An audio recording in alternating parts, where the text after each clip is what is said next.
So what we're going to do is talk a little bit about the first component of our option, which is option D on human physiology. And the first part here is human nutrition. And this kind of speaks pretty closely to other content that we've talked about in other units, but we're going to speak a little bit more clearly to different forms of malnutrition and required components of human diet. And so the first thing that we need to make sure that we do is define a couple of terms. And the first term that we need to make sure that we define is essential nutrients. So essential nutrients you might assume mean important nutrients, and they certainly are important, but in terms of human nutrition, there's a little bit more of a specific definition. And these are nutrients that cannot or can't be synthesized by the body, and therefore must be included in your diet. Must be part of your diet. And there's going to be a little bit of a caveat there with diet, but most of these things, these nutrients, your body needs from your food. So that's going to be quite important for what we're talking about here. And so in contrast to essential nutrients, in contrast to that, we would have non-essential nutrients. And it's important to make sure you understand what this really means. It can mean one of two things. So it could mean that this is a nutrient in which another nutrient can be used for the same purpose. Another nutrient can, oops, I ran this way, sir, can be used for the same purpose, or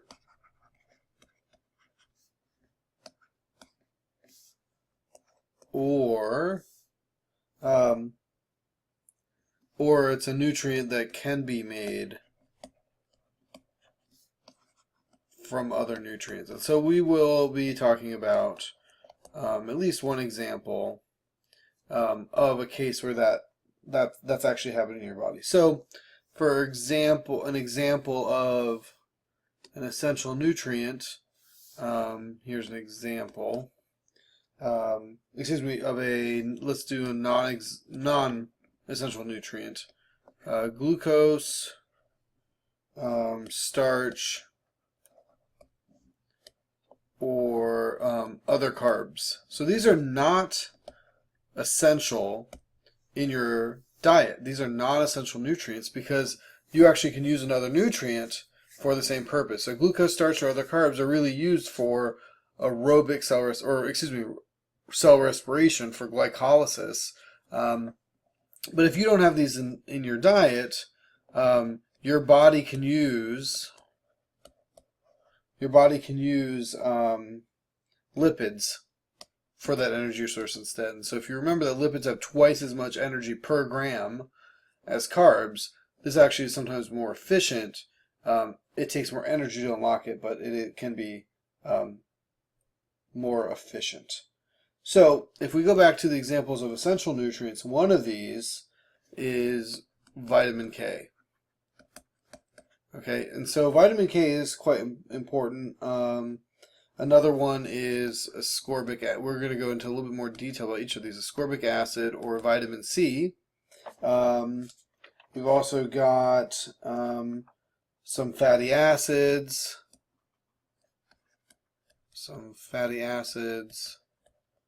Some amino acids we'll talk about. We will also be talking about some minerals that are important, or minerals really. Not all minerals are required, but you don't make any of your own minerals. And those are really the main main types of things we're going to talk about. So let's go ahead and start with vitamin K. So let me pick a different color. Okay. So vitamin K. So it's important to know that this is required for blood clotting. So this could be related to hemophilia. I'm not sure exactly if that's related to hemophilia. But hemophilia has to do with blood clotting, so I'm assuming it's somewhat related, but it may not be. And what's important to know is that this is produced from symbiotic bacteria in your intestines. Yes, your intestines. So, in reality, we say symbiotic, but really it's a mutualistic relationship because that bacteria helps you, you help it, you feed it, you give it a home where it survives and reproduces. So that's kind of interesting. What's the other interesting thing is that vitamin K is not present in newborns. So this is based on a mutualistic relationship with bacteria. So if you're not feeding the bacteria doesn't exist in your intestines. So newborns are, if you don't know a whole lot about newborns, what's kind of interesting about newborns is that until their umbilical cord is cut and they have their first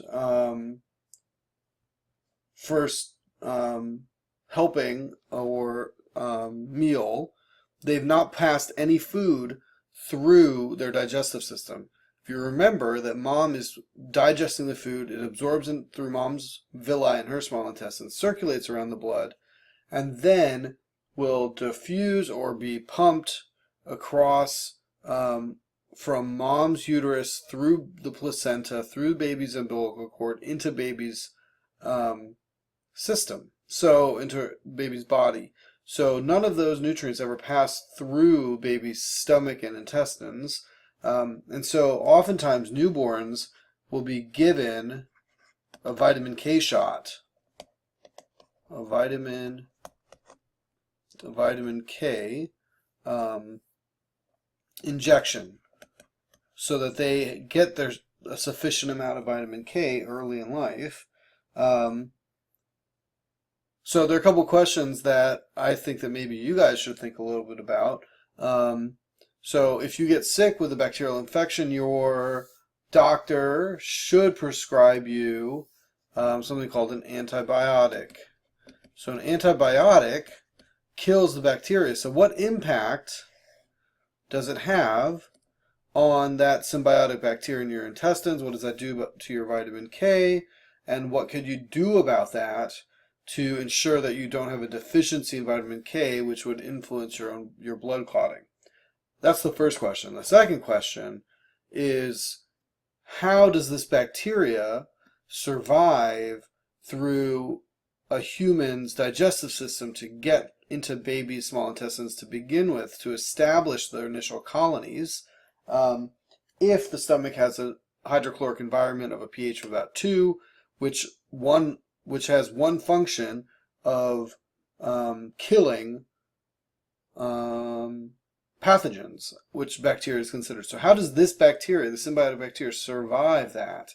Interesting question. I don't really know the complete answer. I have a couple of ideas. I'll look it up. I want you to look it up, and we'll have a conversation about it. Okay, so that's vitamin K, but we need to talk about a couple other things here. And so one of these is vitamin C. So let me use a different color. So vitamin C, also known as ascorbic acid,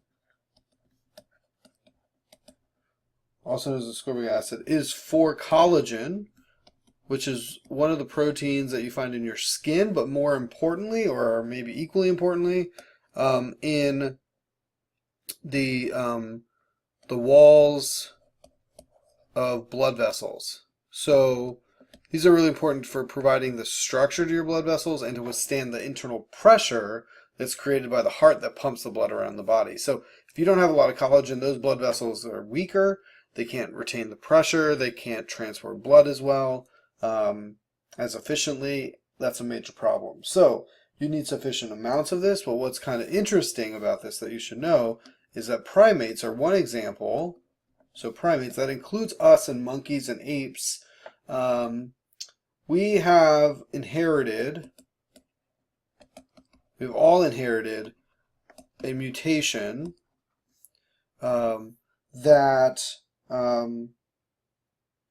a mutation for an enzyme late in the chemical pathway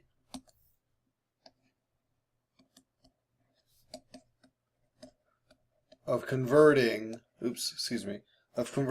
glucose into ascorbic acid, of changing glucose into ascorbic acid. So instead of being able to convert ascorbic acid from glucose, which would make glucose then an essential nutrient, we are unable to do that. We don't have the enzyme to do that. So this ascorbic acid, or vitamin C, needs to be in our food.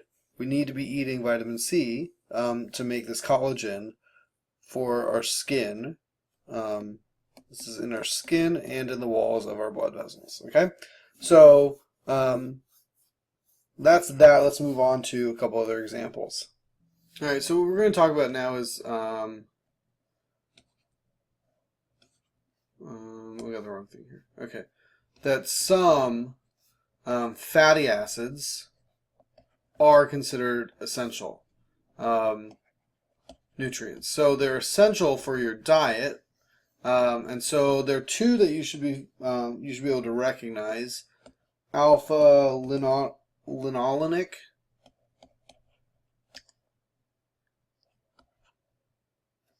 and linoleic acid. So they're related, but you just need to be able to be familiar with these. Like, you don't need to recall this, but these are required for brain development and the eye, right? So brain development and eye. And so if you don't have these in your diet, then there are going to be some issues. And so some of the other fatty acids that you might be familiar with, you might have heard of, is omega-3s and maybe even omega-6s. And these are not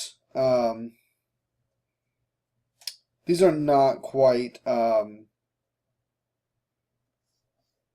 as important as people often say that they are. So omega-3s, omega-6s, you often find people think or claim that they work for brain development, but in reality, that there's actually no scientific research that indicates that those actually cause any aid in brain development. So it is something you might have seen before, but perhaps that's touted by the industry itself and rather than based on any real data. But the other thing that we should talk about is some amino acids that are required, that are essential. So there are a couple that you should mention, is that, and notably that about half of the 20 amino acids are deemed essential. So, are essential. And two of those that are quite important are threonine and arginine. And we'll come back to a couple of these when we talk about one of these deficiencies. But threonine can be produced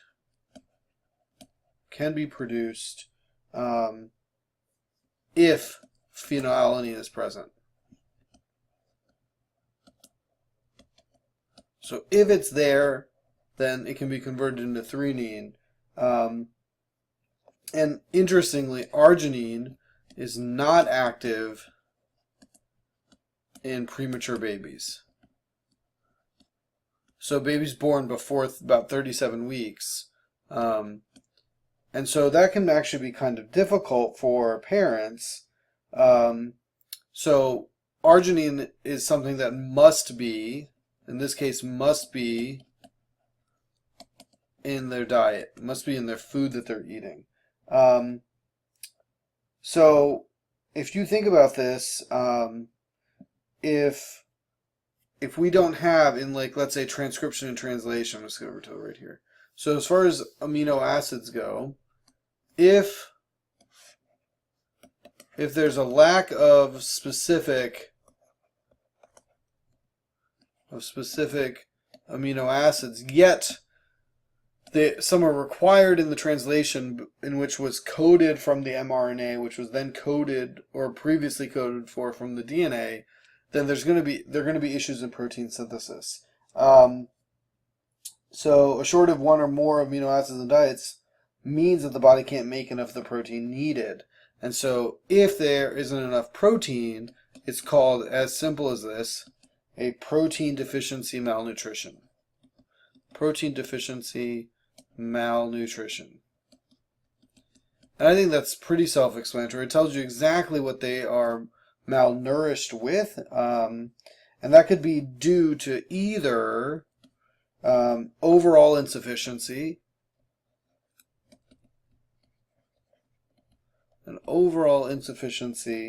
of protein in their diet, so there's not enough protein to get all together, or there's an imbalance in the type of protein.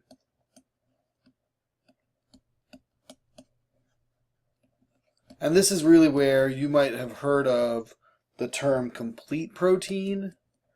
This is sometimes used as a selling point for something. So animal products have all of the essential amino acids that your body needs, whereas myself as a vegetarian have to be much more mindful of ensuring that I have a balance in the type of protein, so that I can get all of the essential amino acids in sufficient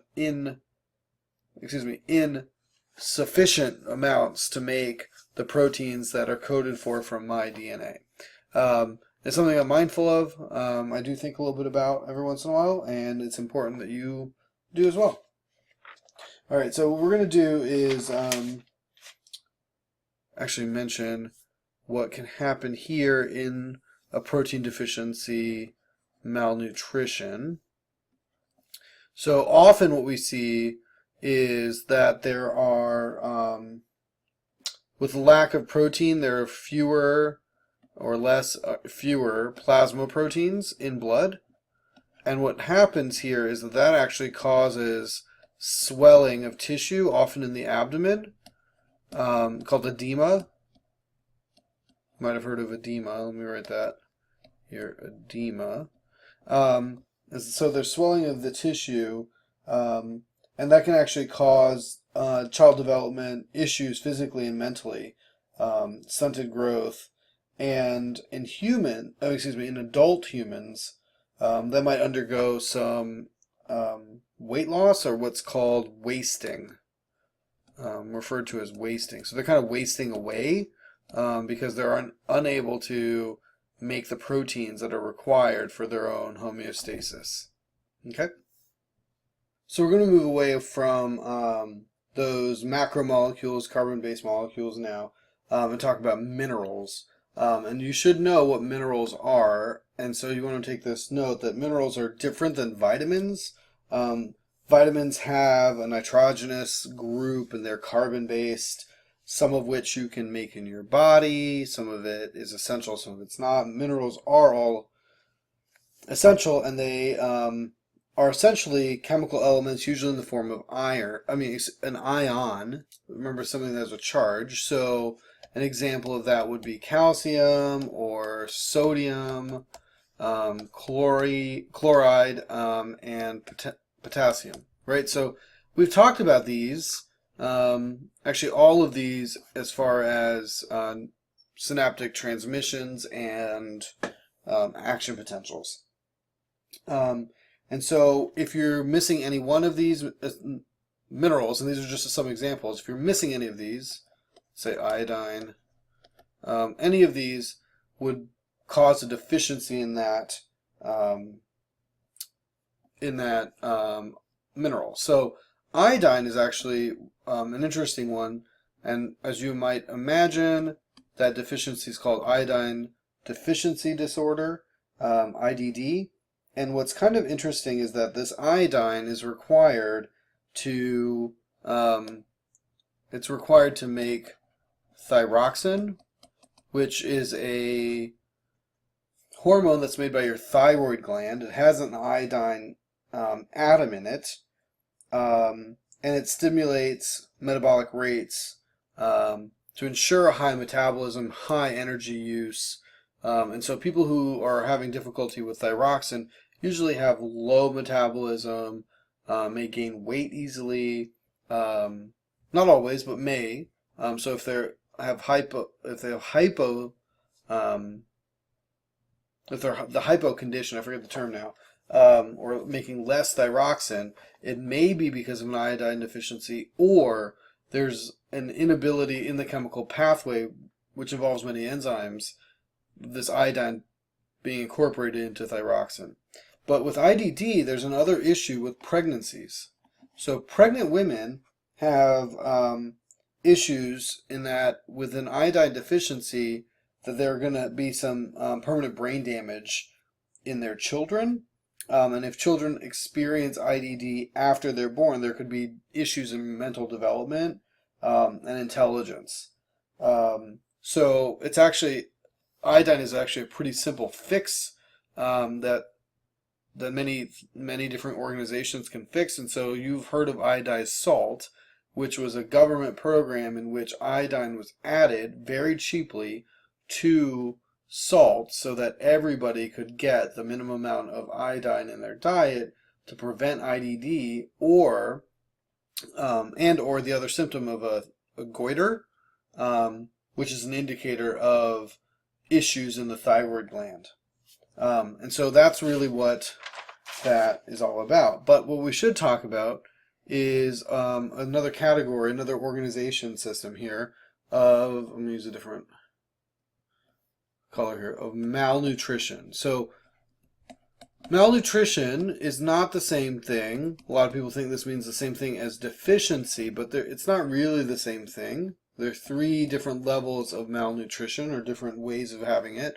The first one, though, I've already mentioned, is deficiency, and that's one we've been talking about. But you could also have an imbalance of nutrients, or, more notably, an excess. So it's important to know how we keep this in check, and really that has to do with your appetite control system, or your appetite control center. So I'm going to do a little diagram here that's going to kind of try to summarize some information that from other units that we know about. So there's an appetite control center in your brain, in the hypothalamus. In the hypothalamus of your brain. And it's going to receive signals from other things that, other parts of your body through hormones. And so as soon as you eat something and food travels from your mouth to your esophagus to your stomach to your small intestines, when your small intestines have food in them, it releases a hormone which happens to be called PYY336 to the hypothalamus, which tells the hypothalamus, tells your brain to reduce your appetite or your desire to eat. Okay? Additionally, your pancreas, if you remember that your pancreas, the beta cells of your pancreas, when triggered to, will make insulin. Insulin is also a hormone released into your bloodstream. Also tells your hypothalamus to reduce your appetite, in addition to working with insulin receptors, which turn on glucose receptors to pull blood glucose out of your blood and store it as glycogen in your muscles and liver. But there's a third, which is adipose tissue. That increases as it increases in fat content. These are your fat cells. So as more content goes into them, it releases a hormone called leptin into your blood, which finds its way to your hypothalamus, which also causes a signal to reduce your desire to eat. And so this is kind of a negative feedback loop, because without these hormones in your bloodstream, your hypothalamus is telling you to eat, and when it's there, it's telling you not to eat. And so it's keeping it in balance. It's kind of a negative feedback loop, and it prevents someone from excessive eating, high blood glucose levels, and obesity. But yeah, so that's our control center, but sometimes that doesn't work right. So sometimes these hormones don't work, or the receptors in the hypothalamus don't work. It's a complicated system, and so if there are any issues in that, then it would lead to maybe it would lead you to becoming overweight, and that's what we're going to talk about now. So being overweight can cause several health problems, and two of the ones that are outlined for you to know are hypertension and type 2 diabetes. So we'll review what we know about diabetes in just a moment, and talk more specifically about type 2 diabetes. Hypertension is another way of saying high blood pressure, which diabetes can actually cause. It could also be seen independently of type 2 diabetes. So if you remember the type 2 diabetes, well, there are two types, right? So let's talk about one and then two. So diabetes, so type 1 is an autoimmune disease. Autoimmune disease. So let me rewrite that. Sorry, my handwriting is getting worse now. Autoimmune disease, in which your immune system is attacking your alpha cells in your pancreas, your beta cells in your pancreas, preventing the secretion of insulin, the production and secretion of insulin into your bloodstream, which complicates things for your hypothalamus, but it also will not allow sugar to be removed from your bloodstream. So people with type 1 diabetes will take insulin injections. The other, type 2 diabetes, is a decreased responsiveness of insulin receptors. So those are those receptors on the cell membranes of your cells, mostly your muscles and liver cells, that will interact with insulin, cause a cascade event in which GLUT proteins, or glucose transporter proteins, will allow glucose to be moved out of the bloodstream. So type 2 diabetes is has been implicated through study to be caused by a few factors. And so some of these I'm going to mention right here. So diet rich in fat and low in fiber. So remember, fiber is not digested; it sits in your digestive system and then moves things through your digestive system. But without fiber, then this fat will sit there longer and continue to be absorbed and cause issues. It could be caused by obesity due to overeating. So it could be issues in your control center and lack of exercise. Or C, some genetic factor that might be leading to issues in your insulin receptors. So the main symptoms you should be able to list and explain. So of course, high blood sugar. I hope you can explain that one. You should be able to explain high sugar in urine, because there's so much sugar in that blood, it gets filtered out, and so there's so much of it that it comes through your kidneys into your urine. In fact, there's dehydration and thirst due to all the water loss in the urine, because of all the sugar. So all that sugar osmotically pulled water out of your body, which dehydrates you, and you feel thirsty. So you should be able to explain those, but it can also lead to I'm going to use a different color again, sorry, can lead to, oops,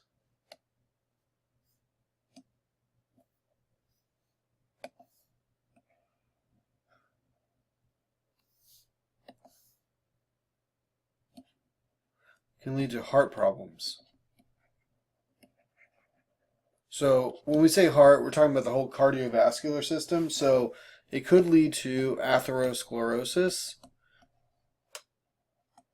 which is where there are deposits in your blood vessels, to prevent blood from flowing around. Major problem. It could also cause hypertension or high blood pressure, because now you've got more solute inside of your blood vessels, which will pull more water out of your body into the blood stream, increasing the pressure in your vessels. Or it could even lead to coronary heart disease. So the coronary blood vessels, the coronary artery and the vein, supply oxygenated and deoxygenated blood to and from the heart, so that the heart has oxygen to make ATP through cellular respiration, so that it can pump blood around the rest of your body. And if that happens, if you have a narrowing of this there's atherosclerosis in the coronary artery or vein, then they're going to be at risk of heart attack, which is definitely a bad thing, right? So we're going to talk next about starvation. So starvation is caused by reduced intake of both essential and non-essential nutrients.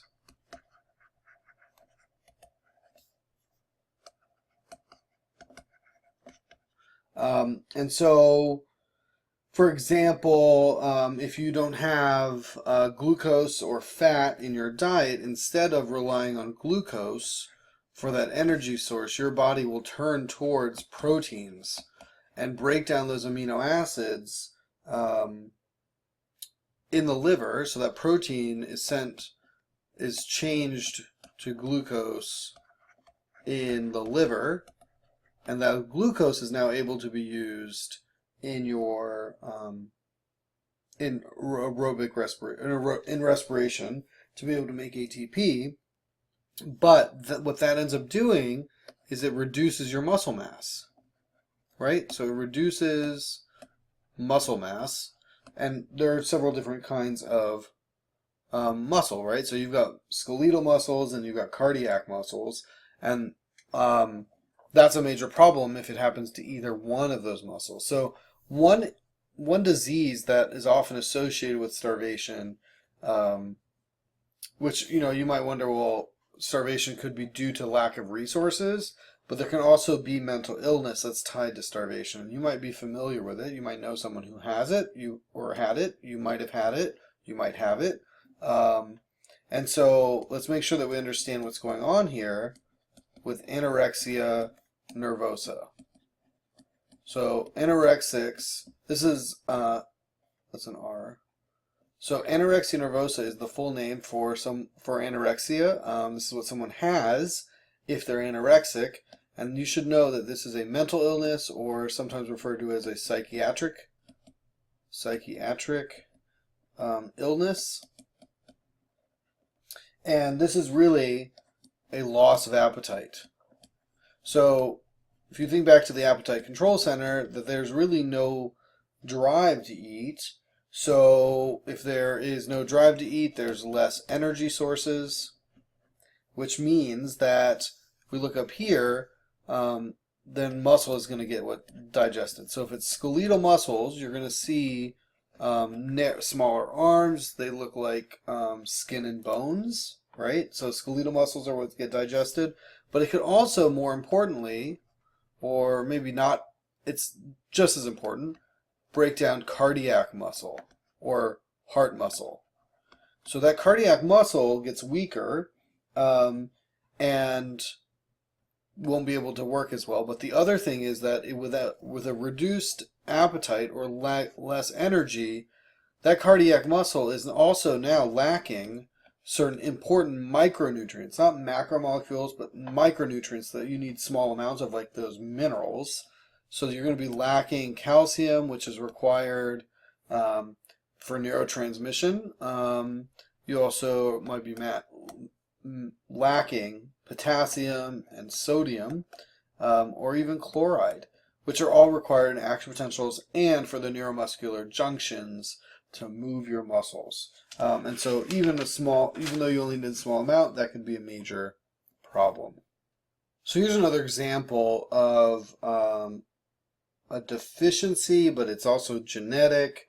So phenylketonuria, or PKU for short, is a genetic disease. It is genetic, and in order to show PKU, you need to be homozygous recessive. You inherit one allele from each parent, and that recessive allele, or the mutated allele, I guess is one way to think about it, is a gene for the enzyme phenylalanine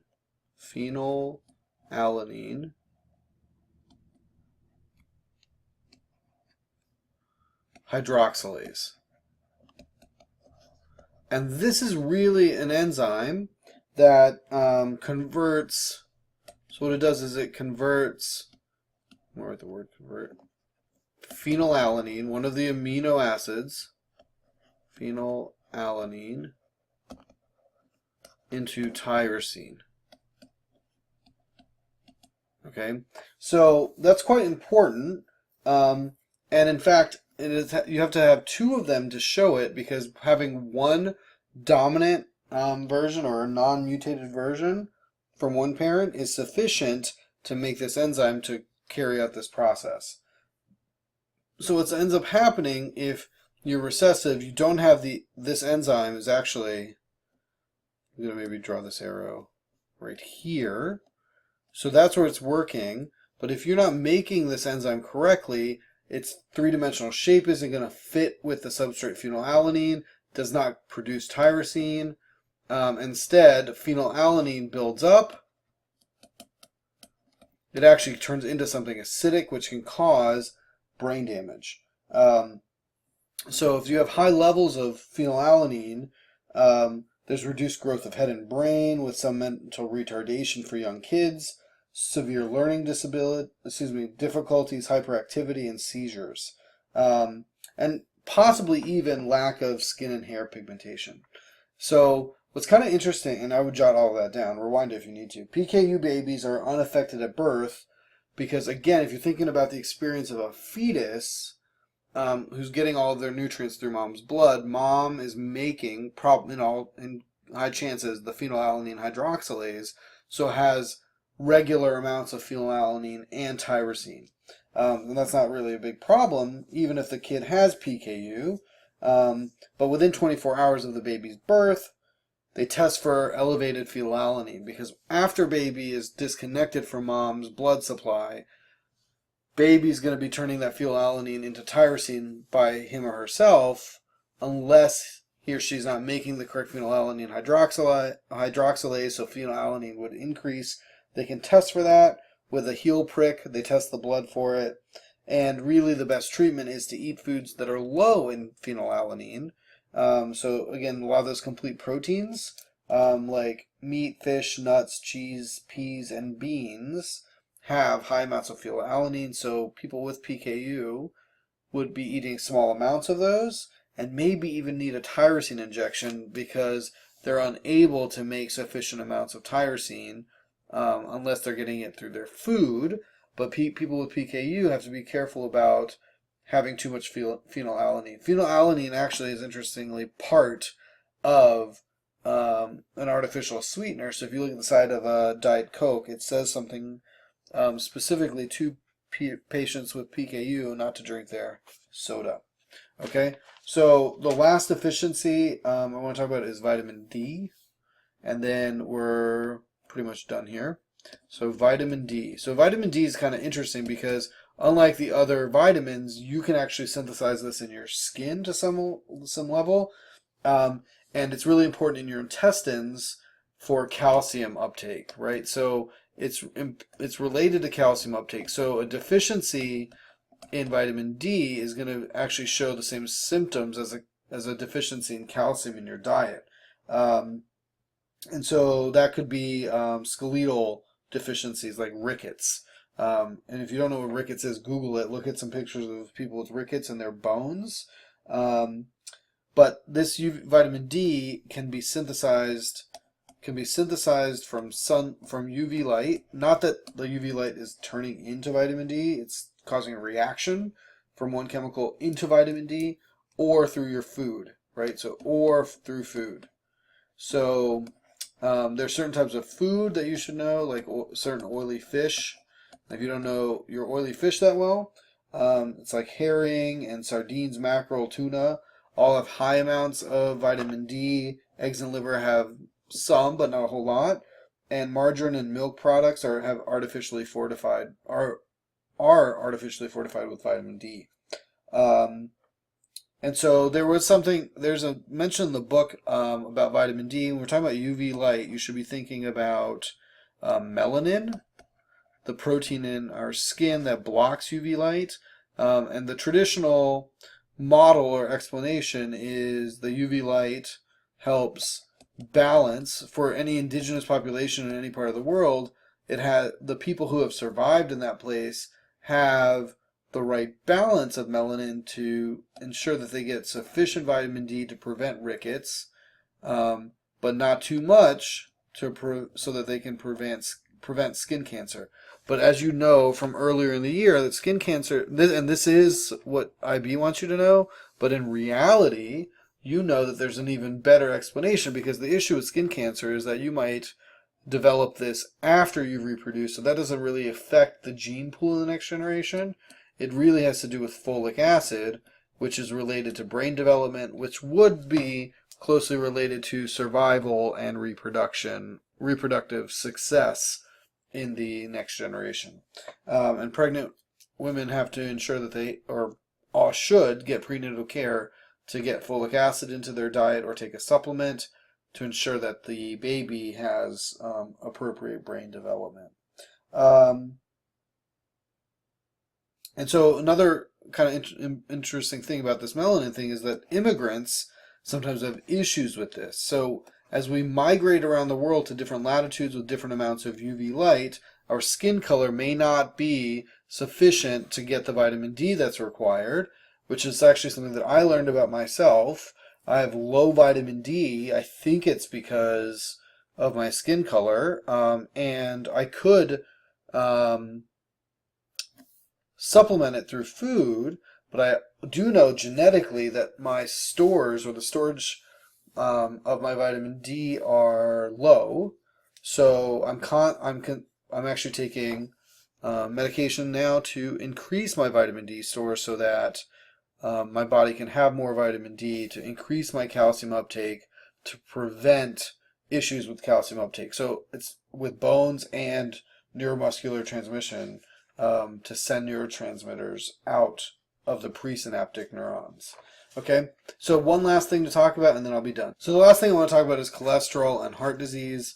Often these things are associated with each other, that high cholesterol diet will cause heart disease, but and really sometimes doctors will check your blood cholesterol levels to see what your risk is of heart disease is. But what I'm going to do is kind of try to talk to you about how maybe that's an unfair assumption that cholesterol causes heart disease, because cholesterol is also used as an initial ingredient for other hormones like testosterone and estrogen. So both of these are required for reproduction. So cholesterol isn't all bad, but maybe too much of it, or other things that are associated with it, can cause heart disease. So it has earned a bad reputation. Usually advice that's given to you if you have high cholesterol is to reduce your dietary intake of cholesterol. But something that you should note is that most studies take total cholesterol, not the difference, so not HDL or LDL. So you might have heard of HDL and LDL cholesterol. You should know that HDL is the healthier of the two, but HDL stands for high density lipoproteins. So these are high density. That means they're tightly packed, whereas the L here stands for low density lipoproteins. These are bigger, and these are more likely to stick in your blood vessels than the HDL. So the thing that you should also know is another thing that you should know, excuse me, not the thing, another thing, is reducing cholesterol in diet has a small effect on your cholesterol levels. Because your liver will be making cholesterol as well. So it probably has, reducing your cholesterol intake probably has a small effect on your cholesterol levels. But genetic factors are going to be far more important than dietary intake. And so if your genetics are important or far more powerful than the diet, then perhaps drugs are more powerful than simply changing your diet. Now, changing your diet, not a bad thing, but you may get more bang for your buck if you combine that with medicine. And cholesterol gets a bad rap, but people who eat high cholesterol diets also eat, and this is correlational, also eat high saturated fat diets. So perhaps it's not cholesterol, perhaps it's saturated fat. And inherent in this argument is this notion that it's very difficult to do controlled studies on people because you can't control all these other variables. But maybe it's the saturated fat that's what's causing the increased risk for coronary heart disease, or really what they're talking about is a blood vessel that has cholesterol that keeps getting lodged in it, and eventually the blood will pass through a smaller and smaller space until it gets blocked and has nowhere to go. It hits this wall, and there's a lack of things on this side, which could cause a heart attack, stroke, all kinds of problems, but really it would cause death.